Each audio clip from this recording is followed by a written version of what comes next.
ಮೇಲೆ ಈ ಒಂದು ಕಾರ್ಯಕ್ರಮದಲ್ಲಿ ಆಸೀನರಾಗಿರುವ ಎಲ್ಲ ಗಣ್ಯರೇ, ಇವತ್ತು ನಮ್ಮ ಈ ವಿದ್ಯಾರಣ್ಯ ಕ್ಯಾಂಪಸ್ನಲ್ಲಿ ಮಕ್ಕಳ ಮಾಸಿಕ ಹಸ್ತಪತ್ರಿಕೆ ಮತ್ತು ಗೋಡೆ ಪತ್ರಿಕೆ ಅನಾವರಣ ಎನ್ನುವ ವಿನೂತನ ಕಾರ್ಯಕ್ರಮದಲ್ಲಿ ನಾವು ನೀವೆಲ್ಲರೂ ಸೇರಿದ್ದೇವೆ. ಮಕ್ಕಳಲ್ಲಿ ಅಡಗಿರುವಂತ ಪ್ರತಿಭೆಗೆ ಒಂದು ಸೂಕ್ತ ವೇದಿಕೆಯನ್ನ ಕಲ್ಪಿಸಿಕೊಡ್ಬೇಕು. ಅವರು ಈ ಒಂದು ಚಿಕ್ಕ ವಯಸ್ಸಿನಲ್ಲಿಯೇ ಬರವಣಿಗೆಗಳತ್ತ,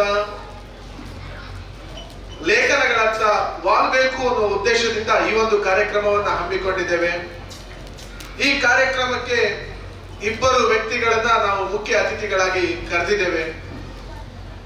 ಈ ಇಬ್ಬರು ವ್ಯಕ್ತಿಗಳು ಕೂಡ ಈ ಕ್ಷೇತ್ರದಲ್ಲಿ,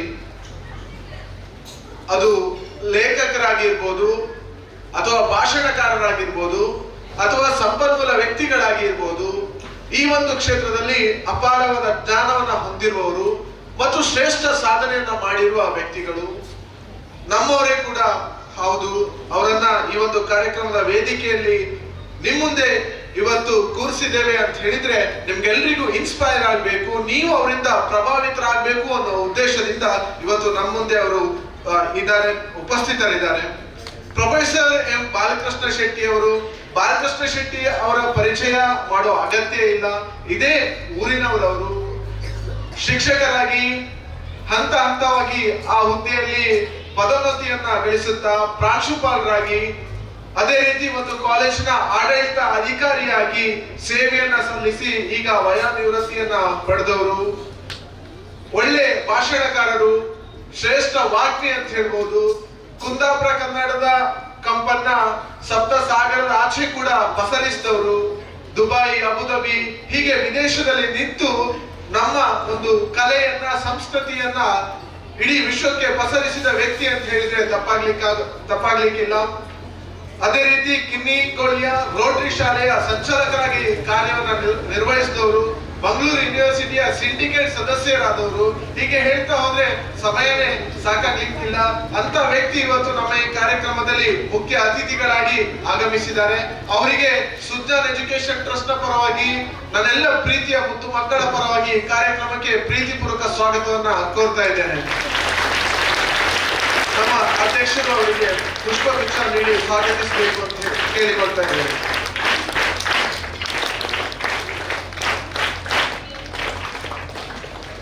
ಇನ್ನೋರ್ವ ಮುಖ್ಯ ಅತಿಥಿ ನಮ್ಮವರು ಕೂಡ ಹೌದು. ಈ ಒಂದು ಶಾಲೆ ಅವರಿಗೆ ಬಹಳ ಒಂದು ಅವಿನಾಭಾವ ಸಂಬಂಧ ಇರುವಂತ ಶಾಲೆ. ಈ ಶಾಲೆ 2001-2ರಲ್ಲಿ ಪ್ರಾರಂಭವಾಗುವಾಗ ಈ ಶಾಲೆಯ ಪ್ರತಿಯೊಂದು ಹಂತದಲ್ಲೂ ಅವರು ಕೈ ಜೋಡಿಸಿದವರು. ಪಾಂಡುರಂಗ ಗಾಣಿಗವರ ಜೊತೆಯಲ್ಲಿ ಬೆನ್ನೆಲುಬಾಗಿ ನಿಂತು ಈ ಶಾಲೆಯ ಹುಟ್ಟಿಗೆ ಕಾರಣಕರ್ತರಾದ್ರಲ್ಲಿ ಅವರು ಕೂಡ ಒಬ್ರು.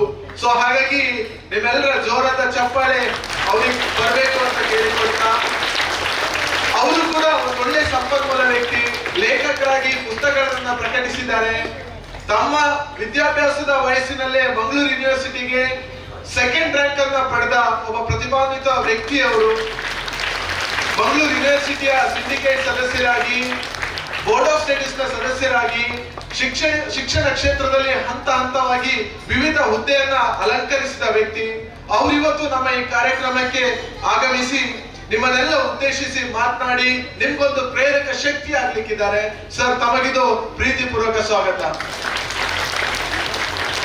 ನಮ್ಮ ಅಧ್ಯಕ್ಷರು ಪುಷ್ಪಗುಚ್ಛ ನೀಡಿ ಸ್ವಾಗತಿಸಬೇಕಾಗಿ ಕೇಳಿಕೊಳ್ತಾ ಇದ್ದೇನೆ.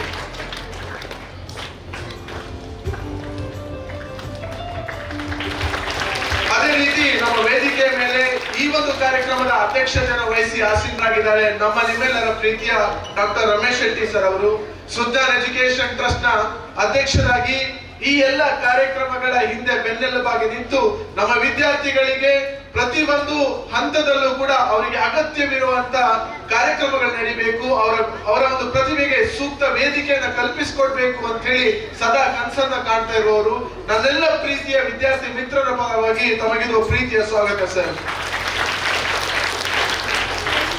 ಇವತ್ತು ವಿದ್ಯಾರಣ್ಯ ಆಂಗ್ಲ ಮಾಧ್ಯಮ ಶಾಲೆಯ ತನ್ನೆಲ್ಲ ಶಿಕ್ಷಕರನ್ನ ಜೊತೆಯಾಗಿ ತೆಗೆದುಕೊಂಡು ಹೋಗಿ ಈ ಒಂದು ಕಾರ್ಯಕ್ರಮದ ಹಿಂದೆ ದುಡಿದವರು ನಮ್ಮ ಶಾಲೆಯ ಮುಖ್ಯೋಪಾಧ್ಯಾಯರಾದ ಪ್ರದೀಪ್ ಸರ್ ಅವರು. ಸರ್, ತಮಗೂ ಕೂಡ ಪ್ರೀತಿಪೂರ್ವಕ ಸ್ವಾಗತವನ್ನ ಬಯಸ್ತಾ ಇದ್ದೇನೆ. ಸುಲ್ತಾನ್ ಎಜುಕೇಶನ್ ಟ್ರಸ್ಟ್ ನ ಯಾವುದೇ ಈ ಒಂದು ಕಾರ್ಯಕ್ರಮದಲ್ಲಿ ಹಾಜರಿರುವ ನನ್ನೆಲ್ಲ ಪ್ರೀತಿಯ ಬೋಧಕೇತರ ಸಿಬ್ಬಂದಿ ವರ್ಗದವರಿಗೆ, ಈ ಕಾರ್ಯಕ್ರಮದ ಹಿಂದೆ ಅವಿರತವಾಗಿ ದುಡಿದಂತ ನನ್ನೆಲ್ಲ ಸಹೋದ್ಯೋಗಿ ಬಂಧುಗಳಿಗೆ ಈ ಕಾರ್ಯಕ್ರಮಕ್ಕೆ ಪ್ರೀತಿಪೂರ್ವಕವಾಗಿ ಸ್ವಾಗತಿಸ್ತಾ ಇದ್ದೇನೆ. ಅದಕ್ಕಿಂತ ಜಾಸ್ತಿ ಈ ಕಾರ್ಯಕ್ರಮದ ಕೇಂದ್ರ ಬಿಂದುಗಳಾಗಿರುವಂತಹ ನನ್ನೆಲ್ಲ ವಿದ್ಯಾರ್ಥಿ ಮಿತ್ರರು, ಮುದ್ದು ಮಕ್ಕಳು, ತಮಗೂ ಕೂಡ ಪ್ರೀತಿಪೂರ್ವಕ ಸ್ವಾಗತವನ್ನು ಬಯಸ್ತಾ ನನ್ನ ಸ್ವಾಗತ ಮಾತನ್ನ ಮುಗಿಸ್ತಾ ಇದ್ದೇನೆ. ಚಲನೆಯ ವ್ಯಕ್ತಿತ್ವದ ಭರತ್ ಅವರಿಗೆ ನಮ್ಮೆಲ್ಲರ ಪರವಾಗಿ ಪ್ರೀತಿಪೂರ್ವಕ ಸ್ವಾಗತಗಳು. ಆಕ್ಷೇಪಗಳಿಂದ ನೀತಿಗಳನ್ನ ಬೆಳಗುವುದರ ಮೂಲಕವಾಗಿ ಶಾಲಾ ಗೋಡಪತ್ರಿಕೆ ಮತ್ತು ಮಕ್ಕಳ ಮಾಸಿಕ ಹಸ್ತಪತ್ರಿಕೆ ಅನಾವರಣ ಸಮಾರಂಭದ ಉದ್ಘಾಟನೆ ಸಾಗ್ತಾ ಇದೆ.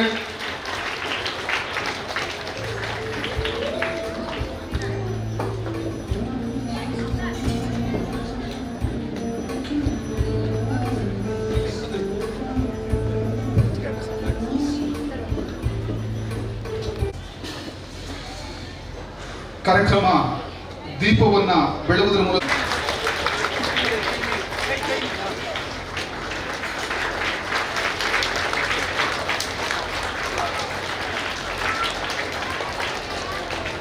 ಹಸ್ತಪತ್ರಿಕೆ.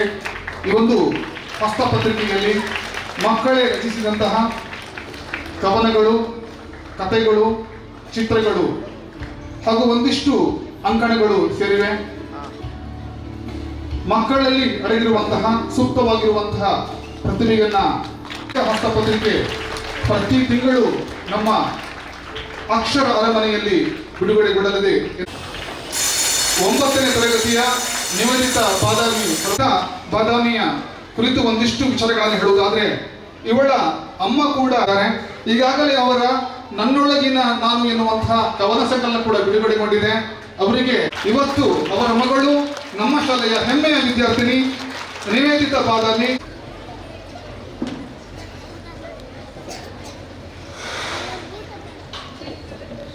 ಇಲ್ಲಿ ಆಳ್ವಿಕೆ ಮಾಡಿದ್ದ ಭರತ. ನಮ್ಮ ಭಾರತದ ಸಂಸ್ಕೃತಿ ವಿಶ್ವಕ್ಕೆ ತೋರಿಸಿದರು ಇವರು. ನಮ್ಮ ಭಾರತದ ಸಂಸ್ಕೃತಿ ವಿಶ್ವಕ್ಕೆ ತೋರಿಸಿದರು ಇವರು. ಸಂಚರಿಸಿದರು ಕಾಲ್ನಡಿಗೆಯಲ್ಲಿ ಹಿಂದೂ ಸಂಸ್ಕೃತಿ ಇಟ್ಟುಕೊಂಡು ಮನದಲ್ಲಿ ನುಡಿದರು ಮುತ್ತು ಹವಳದಂತೆ ವಿಷಯ ಅದು ಹೆಚ್ಚಿಸಿದೆ ಭಾರತದ ಕೀರ್ತಿ ಪತಾಕೆ. ಅವರೇ ನಮ್ಮೆಲ್ಲರ ಪ್ರೀತಿಯ ನರೇಂದ್ರ. ನನ್ನ 2ನೇ ಕವನದ ಶೀರ್ಷಿಕೆ ಆಶಯ. ಗಾಳಿ ಬೀಸಲಿ ದೋಣಿ ಸಾಗಲಿ ದೂರ ತೀರವ ಸೇರಲಿ, ಕಲಿಕೆ ಸಾಗಲಿ ಜ್ಞಾನ ಬೆಳಗಲಿ ನಮ್ಮ ಬದುಕು ನಲಿಯಲಿ. ಕಷ್ಟ ಅಳಿಯಲಿ ಸುಖವೂ ಅಲಿಯಲಿ ಸಾರ್ಥಕತೆಯೂ ಸಿಗಲಿ. ಅಜ್ಞಾನ ಕಳೆಯಲಿ ಜ್ಞಾನ ಸಾಗಲಿ ಬಾಳೆಂಬ ಹೂ ಅರಳಲಿ. ವಂದನೆಗಳು. ಬರಮಾಡಿಕೊಟ್ಟಿದ್ದೇನೆ. ಶ್ರೇಯ ಬೆಂಗಳೂರು 9ನೇ ತರಗತಿ.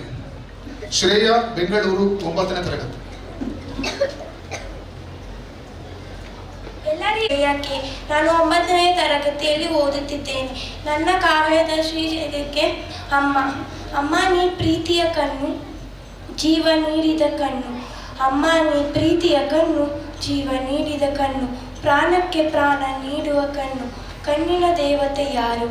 ಪ್ರಾಣಕ್ಕೆ ಪ್ರಾಣ ನೀಡುವ ಕಣ್ಣು, ಕಣ್ಣಿನ ದೇವತೆ ಯಾರು?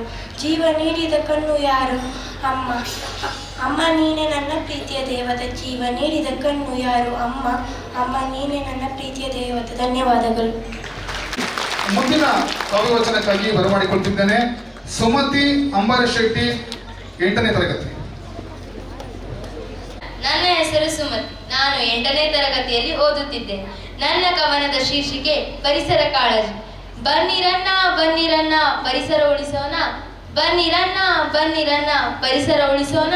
ಗಿಡಮರ ನೆಟ್ಟು ಕಾಡು ಬೆಳೆಸೋಣ. ಪ್ಲಾಸ್ಟಿಕ್ ತ್ಯಜಿಸಿ ಬಾಳು ನಡೆಸೋಣ. ನಮ್ಮ ನಾಡನ್ನ ಹಸಿರು ಮಾಡೋಣ, ನಮ್ಮ ನಾಡನ್ನ ಹಸಿರು ಮಾಡೋಣ. ಹಸಿರೇ ಉಸಿರು ಎಂದು ಸಾರೋಣ, ಹಸಿರೇ ಉಸಿರು ಎಂದು ಸಾರೋಣ. ಧನ್ಯವಾದ. ನಮಸ್ಕಾರ. ವಚನಕ್ಕಾಗಿ ಬರಮಾಡಿಕೊಳ್ತಿದ್ದೇನೆ. ತನ್ವಿ 7ನೇ ತರಗತಿ. ತನ್ವಿ.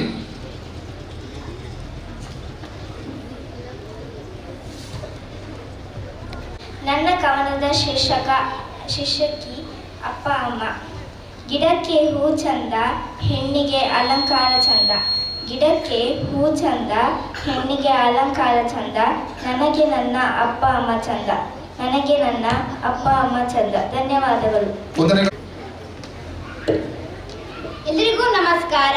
ನನ್ನ ಹೆಸರು ಸಾನ್ವಿ ಪಿ ಶೆಟ್ಟಿ. ನಾನು 7ನೇ ತರಗತಿಯಲ್ಲಿ ಓದುತ್ತಿದ್ದೇನೆ. ನನ್ನ ಕವನದ ಶೀರ್ಷಿಕೆ ಪರಿಸರ. ನಮ್ಮ ಮನೆ ಪರಿಸರ, ಹೂಗಳೆಲ್ಲ ತರತರ. ನಮ್ಮ ಮನೆ ಪರಿಸರ, ಹೂಗಳೆಲ್ಲ ತರತರ. ನನಗೆ ಇಷ್ಟ ಗಿಡಮರ, ನನಗೆ ಇಷ್ಟ ಗಿಡಮರ. 2ನೇ ಶೀರ್ಷಿಕೆ ಕುಟುಂಬ. ತಂದೆಯು ಪ್ರೀತಿಯ ಸಮುದ್ರ, ತಾಯಿಯು ಪ್ರೀತಿಯ ಸರೋವರ.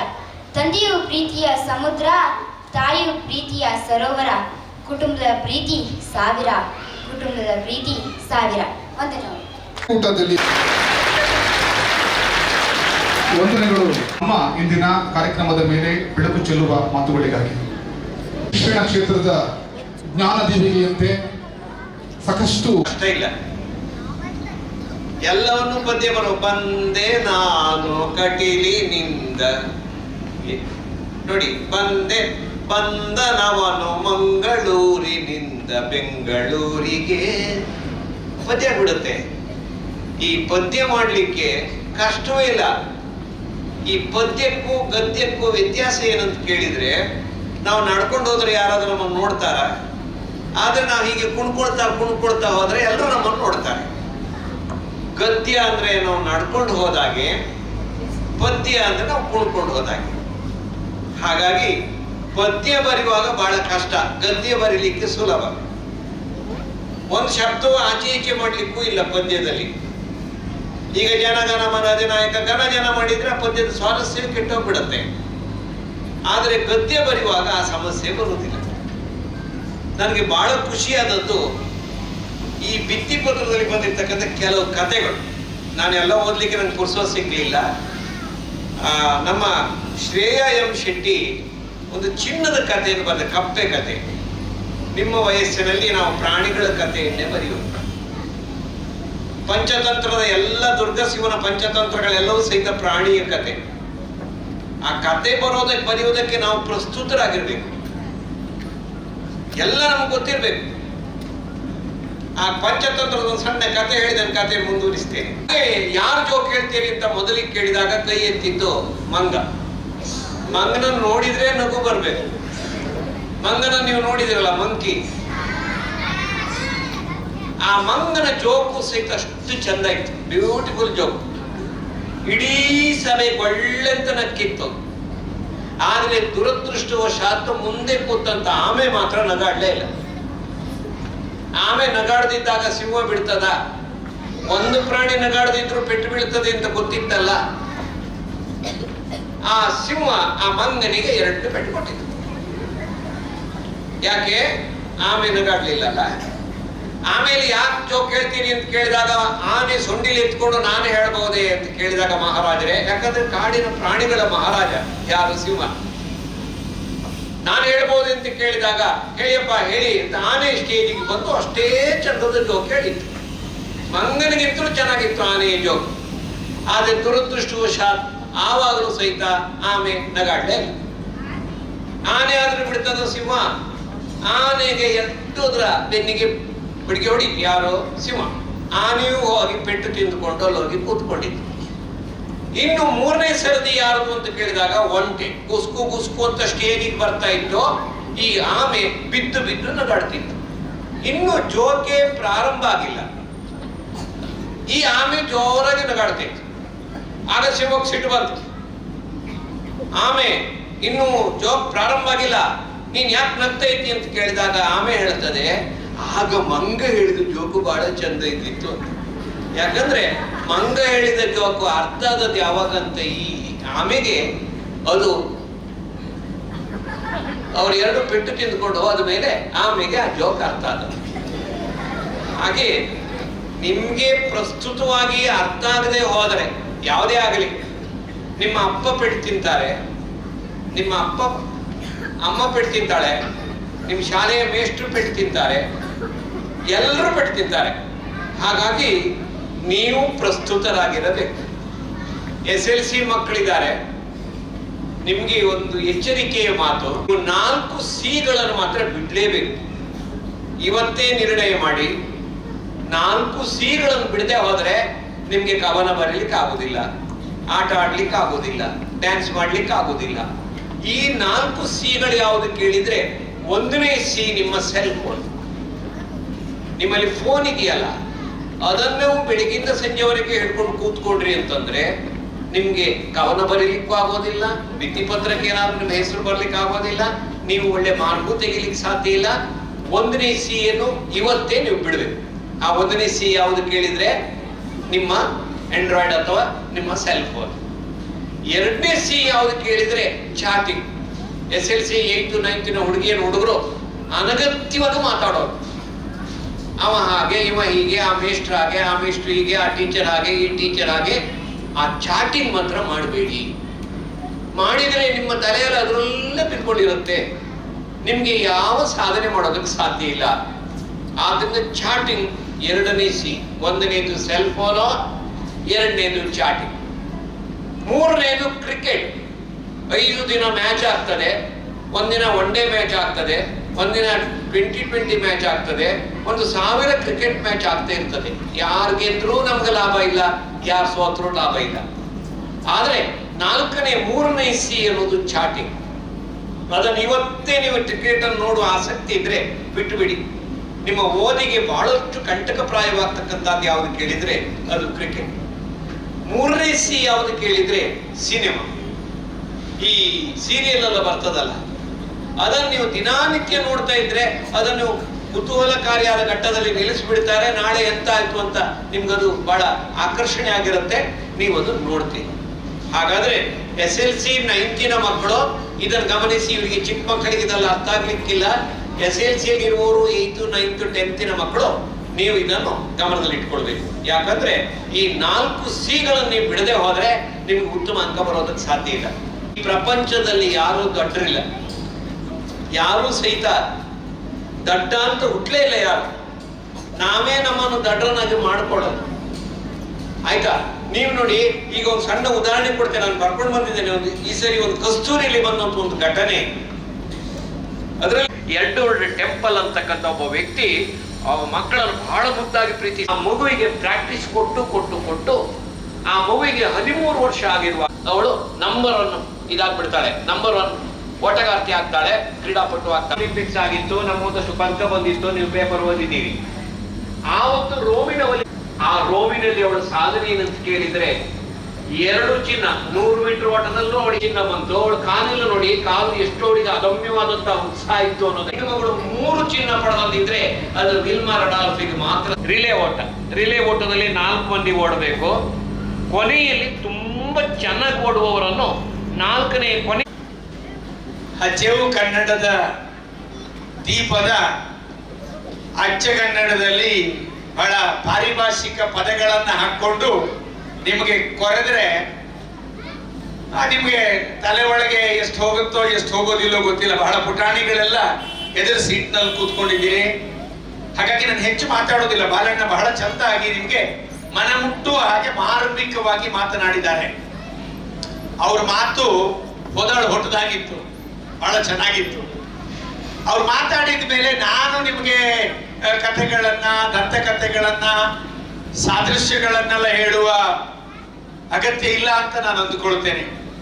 ಆದ್ರೆ ಸುಮಾರು 2003 ಆಚೆ ಈಚೆ ಈ ಒಂದು ಪ್ರದೇಶದಲ್ಲಿ ಒಂದು ಶಾಲೆಯನ್ನ ಕಟ್ಟಬೇಕು ಅಂತೇಳೋ ಹಂಬಲದೊಂದಿಗೆ ನಾವೊಂದು 3-4 ಜನ ಸಮಾನ ಮನಸ್ಕ ಸ್ನೇಹಿತರು ಇಲ್ಲೊಂದು ಶಾಲೆ ಶುರು ಮಾಡಿದ್ವಿ. ಅನೇಕ ಏಳು ಬೀಳುಗಳನ್ನ ಕಂಡ ನಂತರ ಒಂದು ಸಂದರ್ಭದಲ್ಲಿ, ಬಹುಶಃ ನಾನಿಲ್ಲಿ ಅನೇಕ ವೇದಿಕೆಗಳಲ್ಲಿ ಮಾತನಾಡಿದ್ದೆ ಬಹಳ ಹಿಂದೆ, ಒಂದಿಷ್ಟು ವರ್ಷ ಆದ್ಮೇಲೆ ನಾನು ಗುಡ್ಡಟ್ಟಿಗೆ ಹೋಗುವಾಗ, ಶಿರಿಯಾರಕ್ಕೆ ಹೋಗುವಾಗೆಲ್ಲ ಈ ದಾರಿಯಲ್ಲಿ ಬಂದ್ರೆ ಈ ಕಡೆ ನೋಡುವಾಗ ಬಹಳ ಬೇಸರ ಆಗೋದು ನನಗೆ. ಆದ್ರೆ ಕಳೆದ 1 ವರ್ಷದ ಈಚೆ ಇಲ್ಲಿ ಈ ದಾರಿಯಲ್ಲಿ ಹೋಗುವಾಗಲೆಲ್ಲ ಬಹಳ ಖುಷಿಯಿಂದ, ಬಹಳ ಸಂಭ್ರಮವನ್ನ ಸಾಪೇಕ್ಷಗೊಳಿಸ್ತಾ ಇರುವಂತ ಪ್ರದೇಶ ಇದು ಅಂತೇಳಿ ನಂಗೆ ಬಹಳ ಖುಷಿ ಆಗೋದು. ಕಾರಣ ಒಂದು ತೀರ ಹಳ್ಳಿಯಲ್ಲಿ ಶಿಕ್ಷಣ ಸಂಸ್ಥೆಗಳು, ಅದರಲ್ಲಿಯೂ ಪ್ರಾಥಮಿಕ, ಪ್ರೌಢ ಮತ್ತು ಪೂರ್ವ ಪದವಿ ಪೂರ್ವ ಶಿಕ್ಷಣಾಲಯಗಳು ಈ ರೀತಿಯ ಒಂದು ಪರಿಸರದಲ್ಲಿ ಇರಬೇಕು. ಪರಿಸರದೊಂದಿಗಿನ ಶಿಕ್ಷಣ ಮಕ್ಕಳಿಗೆ ಸಿಗ್ಬೇಕು. ಮಕ್ಕಳು ನೆಲದ ಮಣ್ಣಿನ ವಾಸನೆಯ ಶಿಕ್ಷಣವನ್ನ ಪಡ್ಕೊಳ್ಬೇಕು. ನನಗೆ ತುಂಬಾ ಖುಷಿಯಾಗಿದ್ದು ಕ್ರಿಯೇಟಿವಿಟಿ ಅಂತಂದ್ರೆ, ಸೃಜನಶೀಲತೆ ಅಂತಂದ್ರೆ ಇದೆ. ಅಲ್ಲಿ ಚಿತ್ರ ಬಿಡಿಸೋದು, ಇಲ್ಲಿ ಲೈವ್ ಆಗಿ ಹಾಡೋದು, ಅಲ್ಲಿ ಬಾರಿಸೋದು. ಸೊ ಇವೆಲ್ಲ ಶಿಕ್ಷಣದ ಸಾಪೇಕ್ಷತೆ, ಶಿಕ್ಷಣದ ಒಂದು ಅರ್ಥ. ಶಿಕ್ಷಣ ನಿಜವಾಗಿ ಮೇಳೈಸೋದು ಅಂತಂದ್ರೆ ಇವೆಲ್ಲವೂ ಕೂಡ ಒಬ್ಬ ಹುಡುಗನಲ್ಲಿ, ಒಬ್ಬ ಹುಡುಗಿಯಲ್ಲಿ ಅದು ಕಂಡು ಬರುವುದು. ಅದನ್ನ ಹೇಳಿಕೊಡುವುದು, ತೋರಿಸಿಕೊಡುವುದು. ಮಣ್ಣಿನ ವಾಸನೆಯೊಂದಿಗೆ ನೆಲದ ಸಂಸ್ಕೃತಿಯನ್ನ ಇಟ್ಕೊಂಡು, ಪುರಾಣದ ವಿಚಾರ, ನನಗೆ ಗೊತ್ತಿಲ್ಲದ ಅನೇಕ ವಿಚಾರಗಳು ಮಕ್ಕಳಿಗೆ ಗೊತ್ತಿದೆ ಅಂತ ಹೇಳುವಾಗ ಅವರಿಗೆ ಪುರಾಣವನ್ನ, ಬಹಳ ಹಿಂದಿನ ಮಹಾಕಾವ್ಯಗಳ ಕುರಿತಾದ ಜ್ಞಾನವನ್ನ ಕೊಡುವ ಶಿಕ್ಷಣ ಸಂಸ್ಥೆಗಳೇನಿವೆ ಅವು ನಿಜ ಅರ್ಥದ ಶಿಕ್ಷಣ ಸಂಸ್ಥೆಗಳು ಅಂತ ನಾನು ಅಂದುಕೊಂಡಿದ್ದೇನೆ.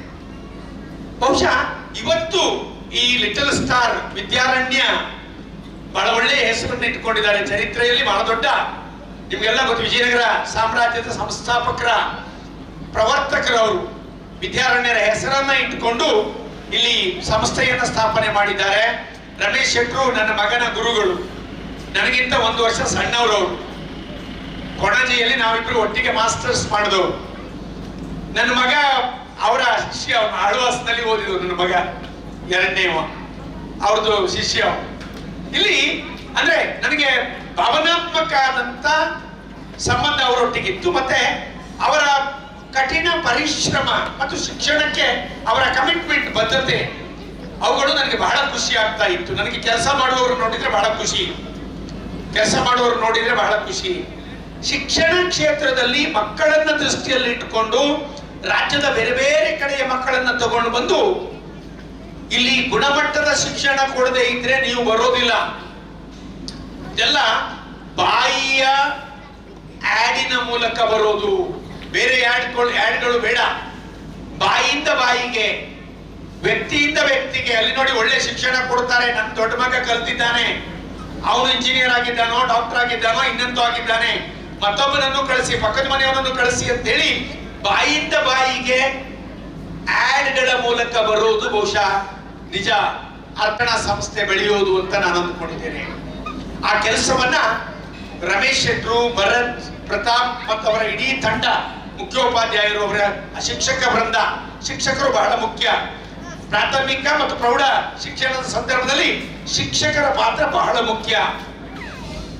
ಒಳ್ಳೆಯ ಶಿಕ್ಷಕರು ಈ ರಾಷ್ಟ್ರದ ನಿರ್ಮಾತೃರು. ಹಾಗಾಗಿ ಒಳ್ಳೆಯ ಶಿಕ್ಷಕರಿರುವ ಶಾಲೆಯಲ್ಲಿ ಶಿಕ್ಷಣವನ್ನ ಪಡೆದ ನೀವೇ ಧನ್ಯರು. ನನಗೆ ಯಾವಾಗಲೂ ನೆನಪಿರುತ್ತೆ, ಅಮೆರಿಕಾದ ಅಧ್ಯಕ್ಷ ಅಬ್ರಹಾಂ ಲಿಂಕನ್ ತನ್ನ ಮಗ ಓದುವ ಶಾಲೆಯ ಮುಖ್ಯೋಪಾಧ್ಯಾಯರಿಗೆ ಬರೆದ ಪತ್ರ. ಅಮೆರಿಕಾದ ಅಧ್ಯಕ್ಷನ ಮಗ ಓದ್ತಾ ಇದ್ದಾನೆ ಅಂತ ಹೇಳಿ ನೀವು ಅವನನ್ನ ಟ್ರೀಟ್ ಮಾಡಬೇಡಿ, ಅವನು ಹಾಳಾಗ್ತಾನೆ. ಅವನನ್ನ ನಿಮ್ಮ ವಿದ್ಯಾರ್ಥಿ ಅಂತ ಟ್ರೀಟ್ ಮಾಡಿ. ಅವನು ತಪ್ಪಿದಾಗ ಕಿವಿ ಹಿಂಡಿ, ತಪ್ಪಿದಾಗ ಬುದ್ಧಿ ಹೇಳಿ, ಉಳಿದ ವಿದ್ಯಾರ್ಥಿಗಳಿಗೆ ಸಮಾನರಾಗಿ ಅವನನ್ನ ಕಾಣಿ ಅಂತ ಹೇಳಿ, ನೋಡಿ ಅಂತ ಹೇಳುವ ಒಂದು ಪತ್ರ ಅಮೆರಿಕದ ಅಧ್ಯಕ್ಷರು ಅಬ್ರಹಾಂ ಲಿಂಕನ್ ಆಗಿ ಬರೆದ ಪತ್ರದ ಸಾಲುಗಳನ್ನು ಉಲ್ಲೇಖಿಸುತ್ತಾ, ಲಿಟಲ್ ಸ್ಟಾರ್ ಸಂಸ್ಥೆ ಈ ನಾಡಿನಲ್ಲಿ ಒಂದು ಪ್ರತಿಷ್ಠಿತ ಸಂಸ್ಥೆಯಾಗಿ ಖಂಡಿತ ಅದು ಹೊರಗೆ ಬರುತ್ತೆ ಅಂತ ಹೇಳುವ ಗಟ್ಟಿಯಾದ ಧೈರ್ಯ ನನಗಿದೆ. ಯಾಕಂದ್ರೆ ಅದರ ಹಿಂದಿರೋ ಶಕ್ತಿಗಳಂತವ್ರು. ಅದು ಹೊರಗೆ ಬರಲಿ. ಈ ನಾಡಿನಲ್ಲಿ ಅನೇಕ ಕ್ರಿಯಾಶೀಲ, ಶಿಕ್ಷಿತ, ವಿದ್ಯಾವಂತ ಅಂತಂದ್ರೆ ಗಾಂಧಿ ಹೇಳ್ತಾರೆ, all educateds are not civilised, all civilised are educateds ಅಂತ. ಎಲ್ಲ ಶಿಕ್ಷಿತರು, ಎಲ್ಲ ಶಿಕ್ಷಿತರು ನಾಗರಿಕರಲ್ಲ, ಆದರೆ ಎಲ್ಲ ನಾಗರಿಕರು ಕೂಡ ಶಿಕ್ಷಿತರು ಅಂತ ಹೇಳ್ಕೊಂಡು ಗಾಂಧೀಜಿಯ ಆ ಉವಾಚವನ್ನ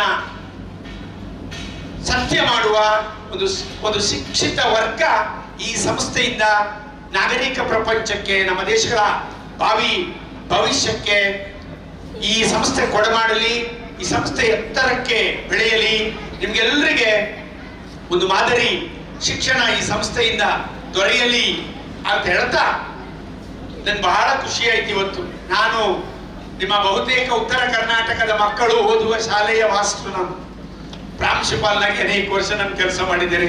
ಉತ್ತರ ಬಾದಾಮಿ, ಐಹೊಳೆ, ಪಟ್ಟದಕಲ್ಲಿನ ಮಕ್ಕಳೇ ನನಗೆ ದೊಡ್ಡ, ಹುಬ್ಳಿ, ಧಾರವಾಡ ಆ ಕಡೆ ಮಕ್ಕಳೇ ನನ್ನಲ್ಲಿ ಜಾಸ್ತಿ ಇರೋದು.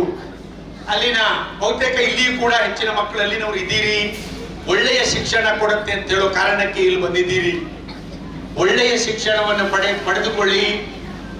ಒಳ್ಳೆಯ ನಾಗರಿಕ, ಸಭ್ಯ, ಸುಸಂಸ್ಕೃತ, ಸುವ್ಯವಸ್ಥಿತಾದ ವ್ಯವಸ್ಥೆಯ ಒಳಗಡೆ ಆ ಶಿಕ್ಷಣವನ್ನ ಕೊಡುವ ಪ್ರಾಮಾಣಿಕ ಪ್ರಯತ್ನವನ್ನ ನನ್ನ ಸಹೋದರರು ಇಲ್ಲಿ ಮಾಡ್ತಾ ಇದ್ದಾರೆ.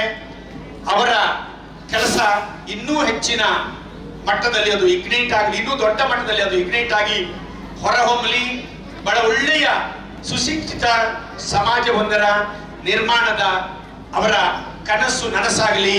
ಈ ಸಂಸ್ಥೆ ಸಾವಿರಾರು ವಿದ್ಯಾರ್ಥಿಗಳಿಗೆ ವರ್ಷಂಪ್ರತಿ ವಿದ್ಯಾಭ್ಯಾಸವನ್ನು ಕೊಟ್ಟು ಜಗತ್ತಿಗೆ ಅವರನ್ನ ಪರಿಚಯಿಸುವ ಪ್ರಯತ್ನ ಮುಂದಿನ ದಿನಗಳಲ್ಲಿ ಬಹಳ ಚೆನ್ನಾಗಿ ಮಾಡಲಿ ಅಂತ ಹಾರೈಸ್ತಾ, ಅವರಿಗೆ ಉತ್ತರೋತ್ತರ ಅಭಿವೃದ್ಧಿ ಸಂಸ್ಥೆಗೆ ಮುಂದಿನ ದಿನಗಳಲ್ಲಿ ಆಗಲಿ ಅಂತ ಮನಸಾರೆ ಆಶಿಸ್ತಾ, ಇಲ್ಲಿನ ಶಿಕ್ಷಕರನ್ನ, ಕೆಲ ವಿದ್ಯಾರ್ಥಿಗಳು ಕೂಡ ಇಲ್ಲಿ ಶಿಕ್ಷಕರಿದ್ದಾರೆ, ಅವರು ಒಳ್ಳೆಯ ಶಿಕ್ಷಣವನ್ನ ಮುಂದಿನ ದಿನಗಳಲ್ಲಿ ನೀಡುವಂತಾಗಲಿ ಅಂತ ಹೇಳಿ ಹೇಳ್ತಾ, ಅವಕಾಶಕ್ಕಾಗಿ ಸಂಘಟಕರನ್ನ ಸ್ಮರಿಸ್ತಾ ನನ್ನ ಮಾತನ್ನು ಮುಗಿಸ್ತೇನೆ. ಎಲ್ಲರಿಗೂ ನಮಸ್ಕಾರ. ಅಲ್ಲೇ ಇಬ್ರು ಸಾಹಿತಿಗಳು ತುಂಬಾ ಚೆನ್ನಾಗಿ ನಿಮ್ಗೆ ಮನಸ್ಸಿಗೆ ಮುಟ್ಟೋ ಹಾಗೆ ಕಾರ್ಯಕ್ರಮದ ಉದ್ದೇಶ, ರೂಪರೇಷೆಗಳು, ಸಂಸ್ಥೆಯ ಕೆಲಸಗಳು ಏನು ಅನ್ನೋದನ್ನ ಸ್ಪಷ್ಟವಾಗಿ ತಮ್ಮ ಮುಂದೆ ಹಂಚಿಕೊಂಡಿದ್ದಾರೆ. ನಾನು ಮತ್ತೆ ಅದನ್ನೇ ಮುಂದುವರಿಸುವ ಕೆಲಸಗಳನ್ನು ಮಾಡಲಿಕ್ಕೆ ಅಗತ್ಯ ಇರುವುದಿಲ್ಲ. ಆದ್ರೆ ಒಂದು ಸಂಸ್ಥೆ ಅನ್ನುವಂಥದ್ದು ನಾನು ಯಾವಾಗಲೂ ಹೇಳುವ ಹಾಗೆ, ಒಂದು ಸಂಸ್ಥೆ ಇವತ್ತಿನ ಕಾಲಘಟ್ಟಕ್ಕೆ ಸರಿಯಾಗಿ, ಇವತ್ತಿನ ಕಾಲಕ್ಕೆ ಸರಿಯಾಗಿ ಒಂದು ಎಜುಕೇಶನ್ ಕೊಡುವ ಮನಸ್ಸನ್ನು ಮಾಡಬೇಕು. ಸಂಸ್ಥೆಯ ಮ್ಯಾನೇಜ್ಮೆಂಟ್ ಸರಿಯಾಗಿ ಸ್ಪಂದಿಸಿದರೆ, ಅದ್ರ ಜೊತೆ ನಮ್ಮ ಶಿಕ್ಷಕರು ಮಕ್ಕಳಿಗೆ ಸ್ಪಂದಿಸಿದಾಗ ಮಾತ್ರ ನಮ್ಮ ಇವತ್ತಿನ ಮಕ್ಕಳನ್ನ ಇವತ್ತಿನ ಕಾಲಕ್ಕೆ ಸರಿಯಾಗಿ ರೆಡಿ ಮಾಡ್ಲಿಕ್ಕೆ ಆಗತ್ತೆ ಎನ್ನುವ ಭರವಸೆಯಲ್ಲಿ ನಾವು ಸಂಸ್ಥೆಯ ಜವಾಬ್ದಾರಿಯನ್ನು ತಗೊಂಡಿರ್ತೇವೆ. ಹಿಂದೆ ಯಾವಾಗಲೂ ರಾಜರ ಆಶ್ರಯದಲ್ಲಿ ಸಾಹಿತಿಗಳಿರ್ತಾರೆ, ಕಲಾವಿದರಿರ್ತಾರೆ, ಶಿಲ್ಪಕಲೆ ಮಾಡೋರು ಇರ್ತಾರೆ, ಅನೇಕ ಆಕ್ಟಿವಿಟಿ ಬಗ್ಗೆ ಹಿಂದೆ ಆಶ್ರಯದಾತರಿರ್ತಾರೆ. ಇವತ್ತು ಯಾರು ಆಶ್ರಯದಾತರಿಲ್ಲ, ಎಲ್ಲ ಶಿಕ್ಷಣ ಸಂಸ್ಥೆಗಳು ಮಾಡಬೇಕು. ಒಲಿಂಪಿಕ್ ನ ಒಂದು ಎಕ್ಸಾಂಪಲ್ ಹೇಳಿದ್ರು. ಇವತ್ತು ಒಲಿಂಪಿಕ್ ಅಂತ ಹೇಳುವಂಥದ್ದನ್ನ, ಒಲಿಂಪಿಕ್ ಟ್ರೈನಿಂಗ್ ಕೊಡುವಂಥ ವ್ಯವಸ್ಥೆ ಶಿಕ್ಷಣ ಸಂಸ್ಥೆಗಳ ಮುಖೇನ ಆಗಬೇಕು. ಒಂದು ಒಲಿಂಪಿಕ್ ಹೋಗಿ ಒಂದು ಮೆಡಲ್ ತರೋದಂದ್ರೆ ಸುಲಭ ಸಾಧ್ಯ ಅಲ್ಲ. ನಮ್ಮಲ್ಲಿ ಈಗ ಒಂದು ವಿದ್ಯಾರ್ಥಿ ಒಲಿಂಪಿಕ್ ಹೋದ್ರೆ 1 ಕೋಟಿ, 2 ಕೋಟಿ, 10 ಕೋಟಿ ಕೊಡುವವರಿದ್ದಾರೆ. ಆದ್ರೆ ಅಷ್ಟು ಹೋಗಿರೋದು ಒಲಿಂಪಿಕ್ ಅಲ್ಲಿ ಒಂದು ಪ್ರೈಸ್ ತರುವಂಥದ್ದು ಸುಲಭ ಸಾಧ್ಯ ಅಲ್ಲ. ಒಂದು ನಿರಂತರ ಶ್ರಮ ಬೇಕಾಗುತ್ತೆ, ನಿರಂತರ ಹೋರಾಟ ಬೇಕಾಗುತ್ತೆ. ಅದಕ್ಕೆ ಸಣ್ಣದಿರುವಾಗಲೇ ಮಕ್ಕಳು, ಸಣ್ಣ ವ್ಯಕ್ತಿಗಳಿರುವಾಗಲೇ ಅವರಿಗೆ ನಾವು ಟ್ರೈನಿಂಗ್ ಕೊಟ್ಟಾಗ ಮಾತ್ರ ಅದು ಸಾಧ್ಯ ಆಗುತ್ತೆ. ಇಲ್ಲಿ ನಮ್ಮ ಎಜುಕೇಶನ್ ಸಿಸ್ಟಮ್ ಜೊತೆಗೆ ಸ್ಪೋರ್ಟ್ಸ್ ಆಗಲಿ, ಕಲ್ಚರಲ್ ಆಕ್ಟಿವಿಟಿ ಆಗಲಿ, ಅಥವಾ ಎಜುಕೇಶನ್ ಬೇಕಾಗುವ ಎಲ್ಲ ವ್ಯವಸ್ಥೆಗಳಿಗೂ ನಮ್ಮ ಸಂಸ್ಥೆಯಿಂದ ಸಾಧ್ಯ ಆದಷ್ಟು ಮಕ್ಕಳಿಗೆ ಬೆಂಬಲವನ್ನು ಕೊಟ್ಕೊಂಡು, ನಾವು ಆದಷ್ಟು ಟ್ರೈನಿಂಗ್ ಅನ್ನು ಕೊಟ್ಕೊಂಡು ನಿಮ್ಮನ್ನ ಹುರಿದುಂಬಿಸುವ ಕೆಲಸವನ್ನು ಮಾಡ್ತಾ ಇದ್ದೇವೆ. ಇವತ್ತು ಈ ಕಾರ್ಯಕ್ರಮ ಶಾಲಾ ಗೋಡೆಪತ್ರಿಕೆ ಮತ್ತು ಭಿತ್ತಿಪತ್ರಿಕೆ ಮತ್ತು ಮಾಸಿಕ ಹಸ್ತಪತ್ರಿಕೆ ಇನಾಗ್ರೇಷನ್ಗೆ ಒಂದು ಒಳ್ಳೆ ಇಬ್ಬರು ರಿಸೋರ್ಸ್ ಪರ್ಸನ್ ತರಿಸಿದ್ದೇವೆ. ಎಜುಕೇಶನಲ್ಲಿ ಮಾಸ್ಟರ್ ಡಿಗ್ರಿ ಮಾಡಿಕೊಂಡು, PhD ಮಾಡಿಕೊಂಡು ಸಾವಿರಾರು ಜನರಿಗೆ ವಿದ್ಯಾಭ್ಯಾಸ ಹೇಳ್ಕೊಂಡಿರುವಂಥ, ಮಾರ್ಗದರ್ಶನ ಮಾಡಿದಂಥ ವ್ಯಕ್ತಿಗಳು ಇವತ್ತು ನಮ್ಮ ಸಂಸ್ಥೆಯಲ್ಲಿದ್ದು, ನಮ್ಮ ಈ ಸಂಸ್ಥೆ ಭೂಮಿ, ಪುಣ್ಯಭೂಮಿ ಒಂದು ಪಾವನ ಆಯಿತು ಅಂತ ತಿಳ್ಕೊಳ್ತೇನೆ. ಯಾಕಂದ್ರೆ ಇಷ್ಟು ಹತ್ತಾರು ಮಕ್ಕಳಿಗೆ ಅವರ ಮಾತುಗಳು, ಯಾವುದಾದ್ರೂ 1-2 ವಿದ್ಯಾರ್ಥಿಗಳು ನಾಳೆ ಮುಂದೆ ಸಾಹಿತ್ಯಾಸಕ್ತರಾಗಿ, ನಾಳೆ ಅವರ ಮಾತುಗಳಿಗೆ ಒಂದು ಪೂರಕವಾಗಿ ಮುಂದೆ ನಾಡಿನ ಒಳ್ಳೆ ಸಾಹಿತ್ಯ ಆಗುವಂಥ ಕೆಲಸಗಳು ಆಗ್ಬಹುದು ಅನ್ನೋ ಭರವಸೆಯನ್ನು ಇಟ್ಕೊಂಡು ಆಗಾಗ ನಮ್ಮ ಸಂಸ್ಥೆಯಲ್ಲಿ ಇಂಥ ಕಾರ್ಯಕ್ರಮಗಳು ಮಾಡ್ತಾ ಎಲ್ಲ ವಿದ್ಯಾರ್ಥಿಗಳು ಮುಂದಿನ ಜೀವನಕ್ಕೆ ಒಳ್ಳೆಯದಾಗುವಂಥ ವ್ಯವಸ್ಥೆಗಳು ಮಾಡ್ತಾ ಇದ್ದೇವೆ ಅಂತ ಹೇಳ್ತಾ ವಿದ್ಯಾರ್ಥಿಗಳಿಗೆ ನಮ್ಮ ಕಾರ್ಯಕ್ರಮಗಳನ್ನು ನೀವು ಚೆನ್ನಾಗಿ ಆಲೋಚನೆ ಮಾಡಬೇಕು, ಚೆನ್ನಾಗಿ ನೋಡ್ತಾ ಇರಬೇಕು. ಮತ್ತೆ ನಮ್ಮ ಶಿಕ್ಷಕರು ಅದಕ್ಕೆ ಅಷ್ಟೇ ಪೂರಕವಾಗಿ ವಿದ್ಯಾರ್ಥಿಗಳಿಗೆ ಮನದಟ್ಟು ಮಾಡುವ ರೀತಿಯಲ್ಲಿ ಶಿಕ್ಷಣ ಕೊಡಬೇಕು ಅನ್ನೋ ಹಾರೈಸ್ತಾ ಮತ್ತೊಮ್ಮೆ ಎಲ್ಲರಿಗೂ ನಮಸ್ಕಾರ ತಿಳಿಸ್ತಾ ನನ್ನ ಮಾತನ್ನು ಮುಗಿಸ್ತೇನೆ. Thank you.